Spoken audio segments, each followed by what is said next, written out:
আমি সেই দিন এর কাছে প্রশ্ন করলাম, পৃথিবীর সবচেয়ে পুরাতন ধর্ম কোনটা?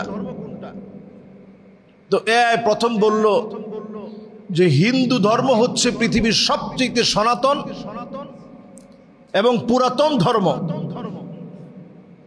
তো আমি এবার প্রশ্ন করলাম, তাহলে এই হিন্দু ধর্মের বয়স কত হবে? তো জবাব দিল ৩৫০০ থেকে ৪০০০ বছর পুরানো হচ্ছে এই হিন্দু ধর্ম। আমি আবার প্রশ্ন করলাম,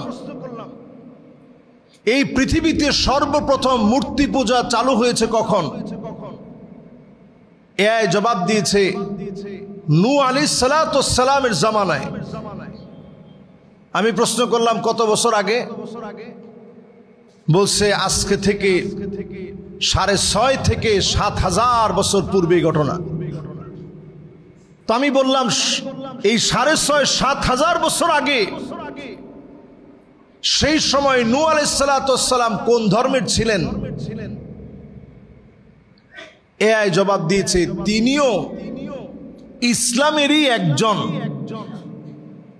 নবী হিসাবে তিনি ছিলেন। তার মানে সবচেয়ে পুরানো ধর্ম কোনটা? আবার যখন আমি প্রশ্ন করলাম, যদি এটাই হয় তাহলে সবচেয়ে পুরানো ধর্ম কোন ধর্মের নাম? ইসলাম। এখন সেও বলতেছে এই দৃষ্টিকোণ থেকে সবচেয়ে পুরাতন ধর্মের নাম হচ্ছে ইসলাম। এই জন্য যখন আপনি তথ্যগুলা নিবেন, এই তথ্য নেওয়ার ক্ষেত্রে সজাগ হতে হবে। প্রিয় ভাইয়েরা আমার, প্রযুক্তি নির্ভর এই সময় গুনাহের প্রতি মানুষ আসক্ত হওয়া খুব সহজ। আজকে থেকে ২০-৩০ বছর আগে গুনাহ করা যতটা সহজ না ছিল, এখন গুনাহ করা তার চাইতে অনেক অনেক অনেক গুণ সহজ। ইচ্ছে করলে সব গুনাহ আপনি করতে পারবেন।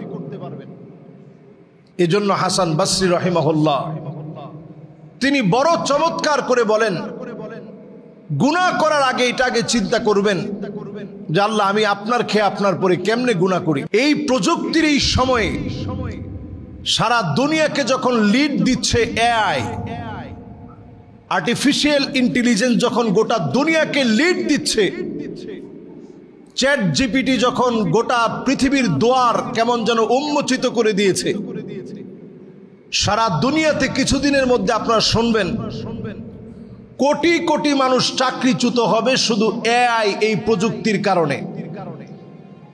এখন আর কোনো কিছুর জন্য কারো কাছে যাওয়া লাগে না, ঘরে বসেই এআই, এই প্রযুক্তির মধ্য দিয়ে, আর্টিফিশিয়াল ইন্টেলিজেন্সের মধ্য দিয়ে যে কোনো বিষয় মুহূর্তের ভিতরে সমাধানযোগ্য। তো বহু মানুষ চাকরিচ্যুত হয়ে যাবে, বহু মানুষ বিভ্রান্ত হয়ে যাবে, তথ্যের বিভ্রাটে মানুষ হারিয়ে পড়বে, নিজেদেরকে অতি জ্ঞানী মনে করে মানুষ ধ্বংস হয়ে যাবে। কিন্তু এটা ব্যবহার থেকে আমি দূরে থাকতে বলতেছি না, ব্যবহার করেন, কিন্তু ব্যবহার বিধি জেনে শুনে করতে হবে।